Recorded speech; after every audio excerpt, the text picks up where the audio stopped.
بس جب میں اس کو درست کر لوں اور اس میں اپنی طرف سے روح پھونک دوں تو اس کے آگے سجدے میں گر پڑنا۔ چنانچہ فرشتے تو سب کے سب سجدے میں گر پڑے مگر شیطان کہ اس نے سجدہ کرنے والوں کے ساتھ ہونے سے انکار کیا۔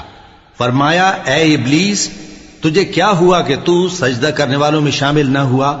اس نے کہا میں ایسا نہیں ہوں کہ انسان کو جس کو تو نے کھنکھناتے سڑے ہوئے گارے سے بنایا ہے سجدہ کروں۔ فرمایا یہاں سے نکل جا کہ اب تو مردود ہے اور تجھ پر قیامت کے دن تک لعنت برسے گی۔ اس نے کہا کہ پروردگار مجھے اس دن تک مہلت دے جب لوگ مرنے کے بعد زندہ کیے جائیں گے۔ فرمایا اچھا سو تجھے مہلت دی جاتی ہے وقت مقرر یعنی قیامت کے دن تک۔ اس نے کہا کہ پروردگار جیسا تو نے مجھے بھٹکا دیا ہے میں بھی زمین میں لوگوں کے لیے گناہوں کو آراستہ کر کے دکھاؤں گا اور سب کو بہکاؤں گا۔ ہاں ان میں جو تیرے خاص بندے ہیں ان پر میرا قابو چلنا مشکل ہے۔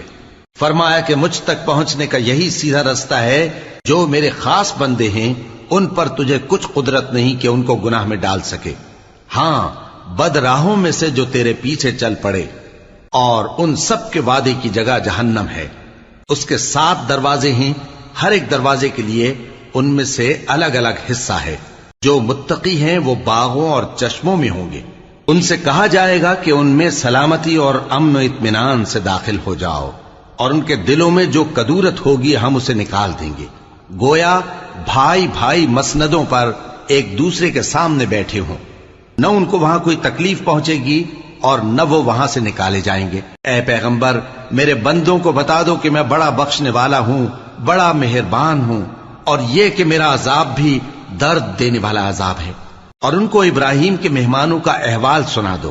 جب وہ ابراہیم کے پاس آئے تو سلام کہا۔ انہوں نے کہا کہ ہمیں تو تم سے ڈر لگتا ہے۔ مہمانوں نے کہا کہ ڈریے نہیں، ہم آپ کو ایک دانشمند لڑکے کی خوشخبری دیتے ہیں۔ وہ بولے کہ جب مجھے بڑھاپے نے آ پکڑا تو تم خوشخبری دینے لگے، اب کاہے کی خوشخبری دیتے ہو؟ انہوں نے کہا کہ ہم آپ کو سچی خوشخبری دیتے ہیں سو آپ مایوس نہ ہوں۔ ابراہیم نے کہا کہ اللہ کی رحمت سے مایوس ہونا تو گمراہوں کا کام ہے۔ پھر کہنے لگے کہ فرشتوں تمہارا اصل کام کیا ہے؟ انہوں نے کہا کہ ہم ایک گناہگار قوم کی طرف بھیجے گئے ہیں کہ اس کو عذاب کریں، مگر لوط کے گھر والے کہ ان سب کو ہم بچا لیں گے، البتہ ان کی بیوی کہ اس کے لیے ہم نے ٹھہرا دیا ہے کہ وہ پیچھے رہ جائے گی۔